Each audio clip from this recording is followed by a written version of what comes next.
venu même de financement extérieur au pays. Donc, est-ce que, entre-temps, c'est-à-dire les certificats APV n'étant pas encore produits, le Cameroun produit un bois légal, c'est-à-dire qu'il respecte sa propre législation? Je dirais oui. Les bois qui sortent, du moins, doivent respecter la législation, même si derrière la discussion de la légalité, elles sont soulevées des questions de gouvernance, parce que qui dit légalité dit aussi capacité d'un pays, d'une administration à faire respecter ses propres règles. Pourquoi les APV? C'est parce que dans les années 2000, tout le monde entier a crié partout, le bois du Cameroun est illégal, il est faux, il est machin, le bois de la sous-région, et Greenpeace ne nous a pas aidés dans ce sens. Alors, les États africains ont décidé de dire, bon, nous on va vous prouver que nos bois sont légaux. Alors, on s'est mis à travailler, l'administration des forêts et toutes les parties prenantes, pour élaborer ensemble, déjà définir ce que c'est que le bois légal et définir une grille qui va nous permettre de déterminer qu'est-ce que le bois légal. Est-ce que ce bois qui sort du Cameroun est légal dans tous les sens? Après cela, on a élaboré la grille, mais maintenant, il faut mettre en application. Et c'est lors de la mise en application qu'on a rencontré beaucoup de problèmes, parce qu'il y avait des textes de loi qui existaient et qui n'étaient pas mis en application, c'est-à-dire qu'il n'y avait pas des éléments pour ponctuer, pour identifier, pour conclure ce point. Donc aujourd'hui, le Cameroun a pu faire tout cela, c'est-à-dire au niveau de l'environnement, au niveau de la CNPS, au niveau de tous les ministères aujourd'hui concernés par la gestion, par le FLET, ont des points focaux et ces points focaux sont sensibilisés sur ce qu'on attend de leur administration.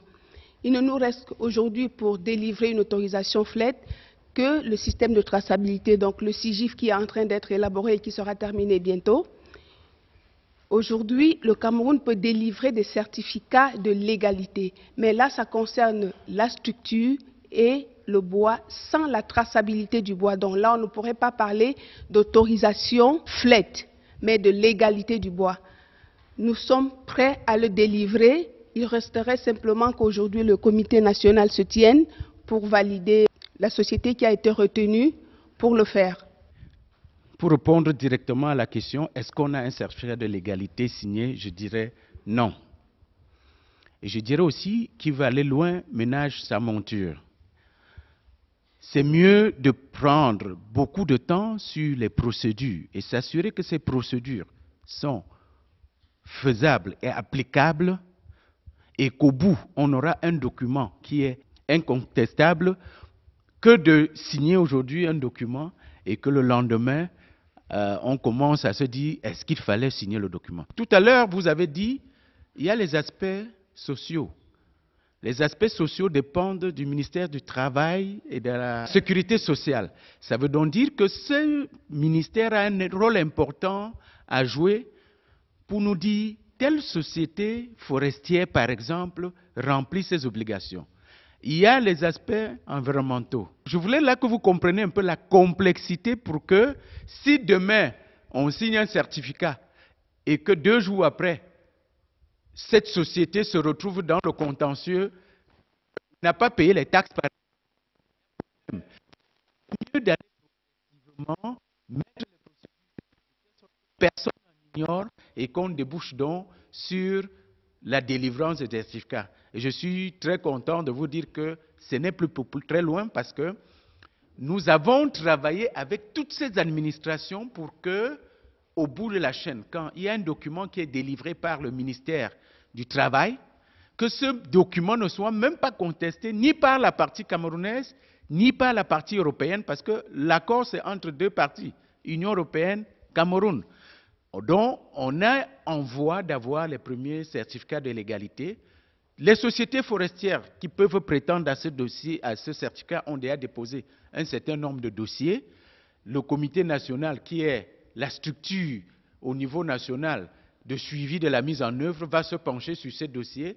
Et je peux vous rassurer que dans les prochains jours, on aura les premiers certificats. Mais maintenant, je pense que les étudiants devront nous dire si l'un d'eux est envoyé sur le terrain aujourd'hui pour vérifier le bois légal, est-ce qu'ils ont les enseignements ici à l'école qui permettent qu'on aille dans ce sens? Tous les cours dispensés, tout au moins la plupart, les cours sont accentués sur les méthodes et les techniques de contrôle de la légalité du bois dans des sociétés de transformation. Pour prendre un exemple, on nous a appris ici à l'école des eaux que chaque bois qui entre dans une unité de transformation est doté de la lettre de voiture.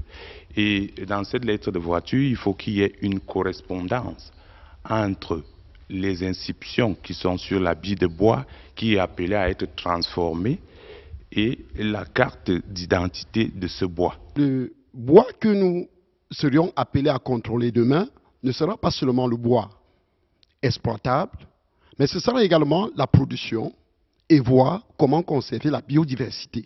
Parce que sur ce plan, nos enseignants et dans certaines disciplines, on met l'accent sur le développement durable. Les besoins en bois des citoyens et entreprises locales semblent principalement satisfaits à partir de sources illégales. Alors, quelles mesures ont été prises pour pallier à ce problème? La mise en œuvre de l'APV y contribue-t-il, bien qu'on a compris que pour le moment, de façon concrète, la mise en œuvre de l'APV n'est pas encore opérationnelle? L'utilisation du bois au niveau local est vue illégale, juste parce que à ce niveau, il n'y a pas de textes réellement appliqués. Les APV au Cameroun sont là pour accentuer la vérification des illégalités. Pour répondre à la question de dire que les entreprises utilisent principalement du bois illégal, je vais dire non.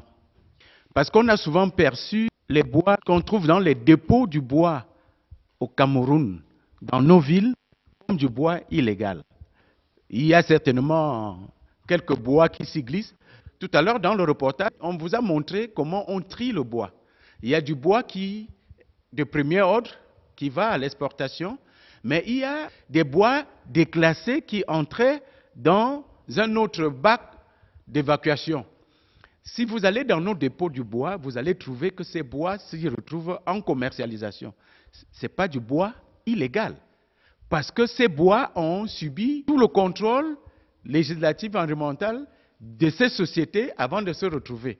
Mais c'est vrai que, madame, on ne peut pas dire qu'il n'y a pas du bois illégal qui se retrouve, mais nous sommes en train de travailler dans la mise en place de ce qu'on appelle le marché intérieur de bois, qui permettra donc de savoir exactement qu'est-ce qu'il y a comme bois illégal dans tous ces marchés, qu'est-ce qui provient des unités de transformation, et ainsi de suite. Donc on ne peut pas dire que uniquement ces unités sont approvisionnées du bois illégal. Pour compléter ce que M. l'inspecteur vient de dire, je voudrais dire qu'aujourd'hui, en partenariat avec l'administration des forêts, parce que nous on détient carrément environ 45% de domaines forestiers permanents, nous avons décidé d'approvisionner le marché local avec des essences dites de promotion. Donc certaines essences qu'aujourd'hui nous n'arrivons pas à exporter, nous allons le dédier au marché intérieur. En plus, l'administration des forêts a mis sur pied l'attribution des PEBO. Les PEBO, c'est les petits titres pour approvisionner le marché local. Et ensuite, il y a aussi des récupérations des projets, des grands barrages qu'on est en train de construire aussi. Aujourd'hui, certains de ces bois proviennent de là. En ce qui concerne les besoins en bois des citoyens et des entreprises, nous pouvons dire en ce sens que l'une des causes est due au fait que les citoyens ont dépourvu des moyens financiers, car des zones rurales où il est difficile aux populations de pouvoir satisfaire leurs besoins nutritionnels, pour ne citer cela. En ce qui concerne les entreprises forestières, nous constatons qu'aucune entreprise ne saurait laisser tomber sa société au profit de la réglementation en vigueur. En fait, tout à l'heure, vous aviez quelque part raison quand vous dites que le pouvoir d'achat des Camerounais ne peut pas leur permettre d'acheter du bois produit légalement. En fait, aujourd'hui, avec l'administration des forêts et l'administration des finances, quand on parle du MIP, c'est parce que nous sommes en train de voir comment réduire ce coût afin que ce bois soit à la portée de tous les Camerounais. Donc, dès que le MIP sera mis en place, vous verrez la différence de prix. Et quant à votre deuxième question, vous avez dit que les sociétés forestières ne peuvent pas respecter la loi. Vous vous trompez complètement. Parce qu'aujourd'hui, le flet le respect de la réglementation forestière, ce n'est pas un mythe, c'est une réalité. Je le dis pourquoi? Parce que nous le subissons au jour le jour. Ce n'est pas simplement les agents des eaux et forêts qui contrôlent l'exploitation forestière, mais c'est un peu le monde entier à l'œil couvert sur le bassin du Congo. Parce que le bassin du Congo aujourd'hui, ce n'est pas simplement pour le Cameroun, ce n'est pas simplement pour les populations autochtones, c'est pour tout le monde entier. Donc le respect de la réglementation est clair au niveau des ministères des forêts et de la faune. Vous regarderez, chaque semestre, le ministère sort un sommier des infractions. Donc quand on sort le sommier des infractions, c'est dit qu'il y a eu contrôle. Quand il y a eu contrôle, ce n'est pas simplement l'administration des forêts, c'est l'administration des forêts souvent accompagnée de l'observateur indépendant. L'observateur indépendant n'a rien à voir avec l'administration des forêts. Il est payé certainement par l'Union européenne. C'est dit qu'il est une personne neutre dans le processus. Il faut ajouter cela aujourd'hui, c'est que toutes les autres administrations partenaires, donc ceux avec lesquels les sociétés forestières travaillent, effectuent des contrôles dans les unités forestières d'aménagement. En ce moment, nous avons les contrôles des établissements classés. C'est pour dire qu'on a des unités de transformation qui polluent, qui utilisent de l'énergie. Tout ça, il faut contrôler. Donc, il faut faire un peu attention quand on affirme qu'on ne peut pas respecter la réglementation forestière. Si on ne le respectait pas, aucune société forestière du Cameroun ne serait certifiée FSC. C'est dit qu'on va au-delà de notre réglementation. Voilà, on a compris que pour le certificat de légalité, plusieurs structures sont impliquées, hein, et il existe des critères, et des 5 critères de mesure de légalité, entre autres le respect des obligations sociales, le respect des obligations d'exploitation ou d'aménagement des forêts. Quels sont ceux qui font le plus l'objet de violations de la part des entreprises forestières? Des 5 critères de mesure de la légalité, les obligations sociales des entreprises forestières sont celles-là qui font le plus l'objet de la violation, car toutes les sociétés n'affilient pas le personnel à la CNPS. Ça, c'est un point. Et aussi, la plupart des sociétés ne mettent pas à disposition du personnel le matériel nécessaire pour la protection de ces individus. Je vais juste renchérir ce que vient de dire ma camarade. Le volet social est beaucoup plus négligé dans les sociétés. Quand on se réfère à certains de nos camarades qui ont fait des stages en entreprise et dans les sociétés d'exploitation, les sociétés ne prennent pas beaucoup en compte le volet tel que les exige la CNPS. Ça veut dire par exemple pour un individu qui travaille là, il fait 25 ans de service, après il n'a plus rien parce qu'il n'a pas été inscrit à la CNPS. Il manque également d'équipements d'appui technique. Je vais simplement dire qu'on a beaucoup amélioré. À l'époque, on trouvait des fautes majeures, exploitation aux limites. Aujourd'hui, l'administration doit fouiller, comme on dit, bêcher, pour trouver quelle est la faute qu'a commis un opérateur. On ne peut pas d'emblée vous dire, aujourd'hui, qu'on mette tel type de faute, non. Pourquoi? Parce que l'exploitation forestière n'est plus ce qu'elle était il y a 10 ans. Aujourd'hui, nous sommes tous responsables. Si vous gâtez la forêt, si vous exploitez mal, demain, vous n'aurez pas de quoi travailler et votre unité de transformation, l'investissement sera nul. Donc, nous faisons tout pour préserver ce qui est et pour penser à l'avenir. L'exploitation forestière au Cameroun, j'ai dit, vous pouvez vous jeter des fleurs, nous sommes parmi les meilleurs dans la sous-région et peut-être même dans le monde. Donc, on avance, on va de mieux en mieux. Le respect de la réglementation, le suivi de l'exploitation, ce n'est pas un mythe. Bon, par rapport au respect des obligations sociales, je mets quiconque au défi dans cette salle de prendre une société membre du groupement de la filière bois qui n'a pas affilié je dis bien tous ses employés à la CNPS. Il ne faut pas écouter ce qu'on vous dit, il faut être sur le terrain pour voir. Nous avons 14 sociétés au sein du groupement de la filière bois. Et je vous dis, toutes sont affiliées au niveau de la CNPS. Et l'équipement, on va plus loin que ce que nous demande la loi du Cameroun aujourd'hui. Nous sommes certifiés FSC. Ça voudrait dire que l'employé qui va sur le site est protégé, qu'il a suivi une formation pour ce qu'il va faire. Ce n'est pas du hasard. Et l'administration des forêts aujourd'hui nous accompagne dans ce sens, ainsi que le ministère du Travail et de la Prévoyance sociale. Il faudrait voir aujourd'hui quels sont les revenus qu'apportent les délégations régionales des différentes CNPS, et c'est là où vous pouvez avoir la bonne information pour savoir si tel employé est affilié ou pas.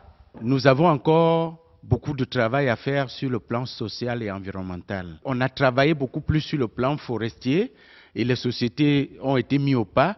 Maintenant, il y a quelques dispositions à prendre vraiment sur le plan social et environnemental et je crois que le FLEC sera une bonne chose. Voilà. Avant de poursuivre et clore la discussion, nous allons vous proposer un second reportage qui donne la parole aux professionnels de la foresterie pour davantage de précisions sur la certification forestière. Parfait Souga et Jonas Méfiré sont à la caméra.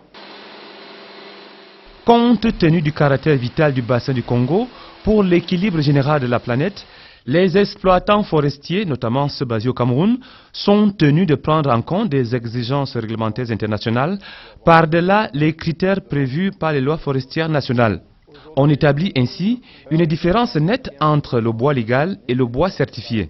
La communauté européenne, avec les États du Cameroun, ont créé ce qu'on appelle un certificat de légalité. Le certificat de légalité est l'attestation de la conformité des activités de l'opérateur forestier aux exigences des grilles de légalité de l'APV FLECT. Le certificat est important pour l'assurance de l'exploitation légale des forêts qui est un pas vers la durabilité. Donc aujourd'hui, il y a des termes de référence que vous devez appliquer pour pouvoir exporter vos bois vers la communauté européenne, qui est régie par aussi une due diligence, sur les importations de bois africains qu'on appelle au niveau de l'Europe l'EUTR. Les deux combinés, entre les APV FLECT et l'EUTR, amènent une assurance à l'importateur de bois européen ou mondial que ce bois dont ils sont en train d'acheter est légal, sur tout ce qui concerne la légalité, qu'elle soit forestière, environnementale, sociale et fiscale.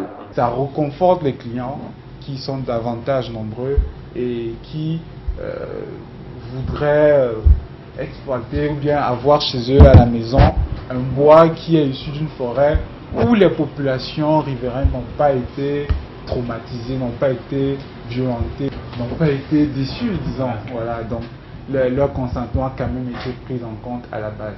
Il y a plusieurs types de certificats. Il y a le certificat de légalité. Le certificat de légalité peut vous être octroyé par le Cameroun, parce qu'aujourd'hui on peut déjà obtenir un certificat de légalité au Cameroun. Ça veut dire que vous pouvez dérouler toute la grille de légalité pour donc vous respecter la grille de légalité qui a été négociée d'accord partie avec l'administration. Mais maintenant, certification, on va un peu plus loin. C'est-à-dire, en plus de qu'on respecte les critères de légalité, on va dans le social, on va dans l'environnement. Donc, la certification est un peu plus élevée que la légalité. La légalité tient compte uniquement et beaucoup plus les textes en vigueur et la société elle-même. Pour garantir une exploitation responsable et durable des forêts, les professionnels du secteur bois ont mis sur pied une association baptisée GFBC, entendez, le groupement Forêt Bois Cameroun, qui s'est fixé des missions bien précises. C'est une association à but non lucratif qui regroupe en son sein plusieurs responsables d'entreprises. Donc plusieurs entreprises sont affiliées chez nous. Comme quelqu'un dirait, il pourrait dire c'est un syndicat des responsables forestiers, donc un syndicat employeur. L'un des objectifs à atteindre ici, c'est la préservation de l'aspect physique de la forêt en tant que domaine forestier permanent. On assiste ainsi à l'intérieur des UFA à un reboisement systématique pour reconstituer la forêt, là où par exemple l'agriculture illégale a été pratiquée. Aujourd'hui qu'on vient de dire l'exploitation forestière encourage la déforestation, non. Vous allez voir au Cameroun, on a eu des réserves. Ces réserves aujourd'hui sont pillées. Or, quand elle est donnée en attribution, elle est sous contrôle. Le titre d'exploitation, l'UFA qui est attribué à un opérateur économique, aujourd'hui c'est quoi? Tu es gardien de l'UFA. Ça c'est dans ton cahier de charges, tu contrôles tout ce qu'il y a dedans. Et toi, tu ne peux pas dépasser ce que tu dois exploiter par an. Ça, c'est la législation au Cameroun.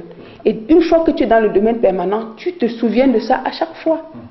Parce que tu ne peux pas imaginer le nombre de contrôles que reçoit un exploitant forestier par an. Vous devez trouver dans cette forêt et identifier tous les arbres semenciers, tous les arbres qui permettent le reboisement naturel de la forêt. D'un autre point de vue aussi, vous allez reboiser. Beaucoup des entreprises forestières aujourd'hui reboisent partout où elles sont passées. Au sein de la Cameroun United Forest où vous êtes aujourd'hui, nous reboisons en moyenne 30 000 arbres par an. C'est-à-dire que nous reboisons en moyenne 5 000 à 6 000 pieds par concession forestière. Tous les endroits où nous sommes passés, les parcs d'exploitation, les routes que nous avons ouvertes. Pour davantage garantir l'aspect durabilité, l'exploitation forestière se pratique selon le principe d'acier de coupe. Au Cameroun, il faut savoir que lorsqu'on vous attribue une concession, avant de commencer à exploiter, vous devez réaliser un plan d'aménagement. En fonction de la richesse de la forêt, vous allez diviser cette forêt en 30 morceaux. Et vous allez, en fonction de l'étude, exploiter un morceau par an. Donc vous allez faire une rotation sur 30 ans, ce qui va vous amener à augmenter le diamètre d'abattage des arbres. Si l'État pouvait vous permettre, suivant la règle ou la législation, d'abattre un arbre à 50 ou à 60 de diamètre, à ce moment, l'étude du plan d'aménagement vous dira qu'il faut plutôt l'abattre à 80. De façon à ce que quand vous avez fait votre rotation de 30 ans, vous allez revenir et trouver que l'arbre qui faisait 60 a atteint 80 et à ce moment vous allez le recouper à nouveau. Si une forêt est très riche, nous abattons en moyenne un arbre à l'hectare, ce qui n'est rien du tout. Comparer un arbre dans un hectare, ce n'est nullement de la coupe rase. Et donc dans ce cadre